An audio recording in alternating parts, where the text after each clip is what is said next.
Alright, it's Barry, and today on Grow It, I've got everything you need to know to grow your own fantastic corn plants from seed.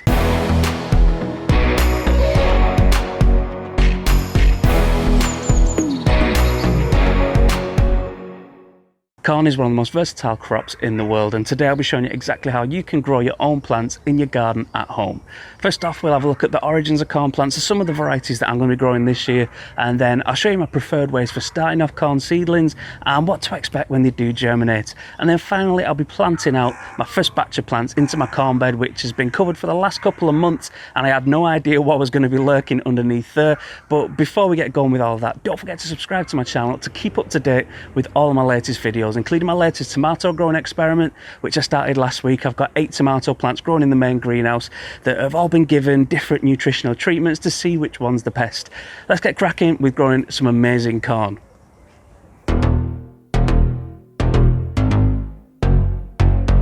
Here in the UK we call it corn or sweet corn, but in the United States, Canada, Australia and New Zealand it's often known as maize.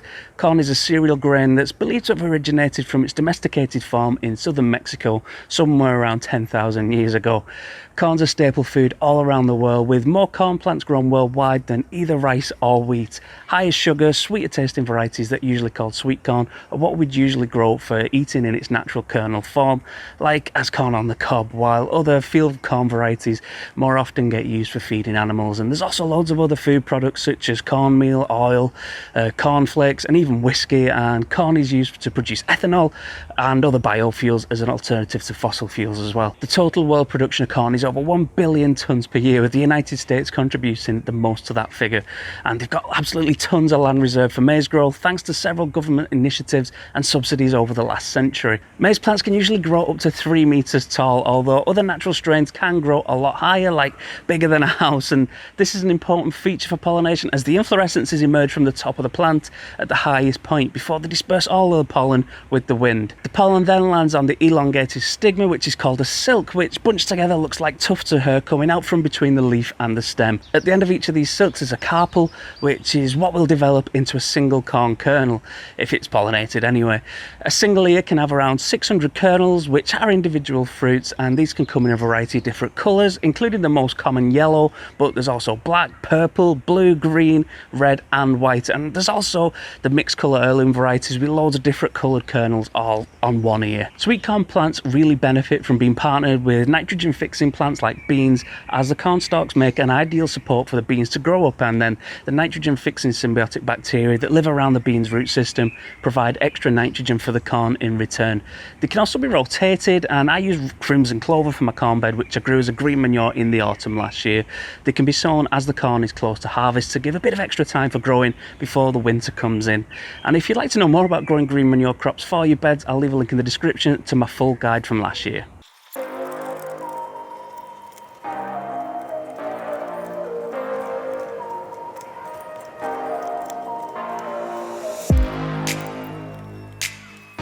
There's loads of really great sweet corn varieties to grow at home, and I'm going to be sowing all of mine today. I'm around a month behind on everything this year because of the terrible weather and the cold start that we've had this year, but hopefully these will catch up as we go into the summer and they won't be held back too much once it comes to harvesting. There's a couple of different ways to sow corn. It grows really quickly, so I prefer to use cardboardy type pots that can be planted straight into the ground without disturbing the roots, and they'll just break down as the roots grow through into the surrounding soil.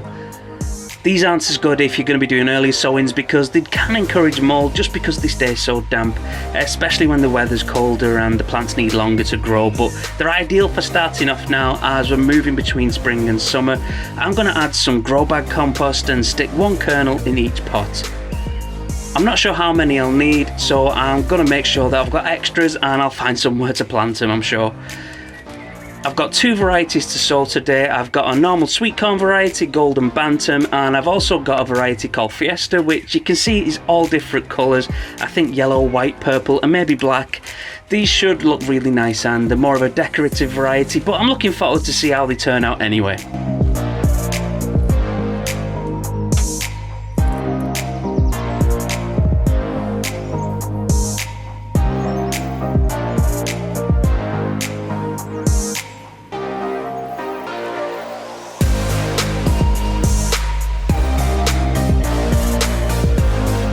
There we go, that's all of those done. I'm just going to keep these in the greenhouse for a couple of weeks until they're around 6 inches tall, and then I'll get them planted into the bed with the others.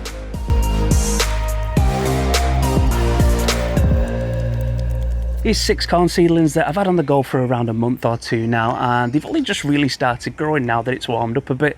I started these off for using in this video, so they're a bit bigger than they need to be for planting out, and they're also definitely too big for these cells that they're in. But I uncovered the corn bed yesterday, and here's what that looked like. I have no idea what this is going to look like underneath here. I'm expecting loads of rhizomes because there's loads of invasive grasses and brambles and bindweeds on the allotment, but hopefully the heavy carpet and the plastic cover will have kept all of that at bay and it won't be too bad. I still have to fix up the area behind this bed. I want to extend this bed further to fit more corn plants in, but it's currently full of weeds and grass, so I'll do that later in the year for next year.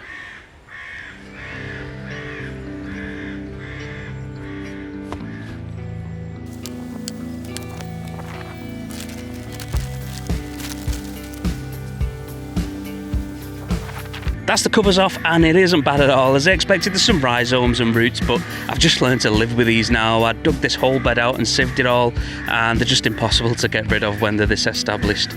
I'll just keep pulling them up when I see them. Other than that, you can see the reason I complain so much about the soil here. It's full of bricks and stones and glass, but the worms have been busy under the cover and it doesn't look too bad. It's definitely better than last year, and I think it's going to take another few years to really condition the soil. It gets quite dusty once it's dry. I'm going to dig this over and break it up first, and then go over with the rake just to break it up a bit more.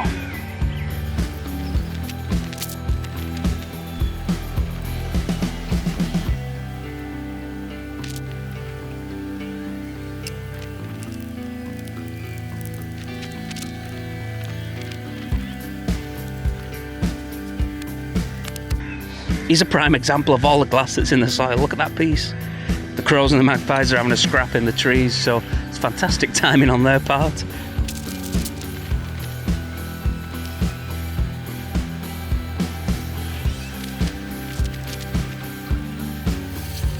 Oh wow, and there's like a strip of nails for a nail gun or something. It wouldn't be very nice in your feet. That's done now. The soil's broken up quite nicely. There's still some weed roots in there, but there's not much more I can do about that, so I'll just get them when they grow up, and I'll be back tomorrow to get some corn plants in, and hopefully the birds will have resolved whatever it is that they're arguing about. Okay, we're ready to go now, and I'm going to put these 6 plants at this end in 2 rows of 3, and then I'll continue the rows with the new plants once they grow a bit bigger.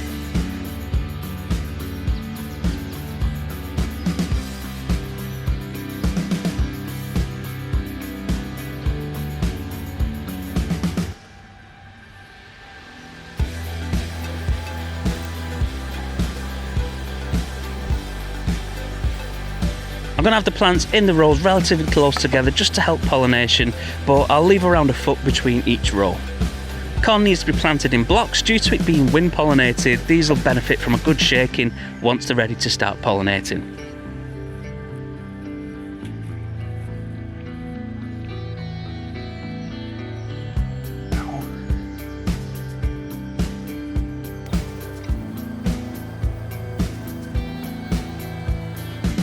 All that they need now is a good watering.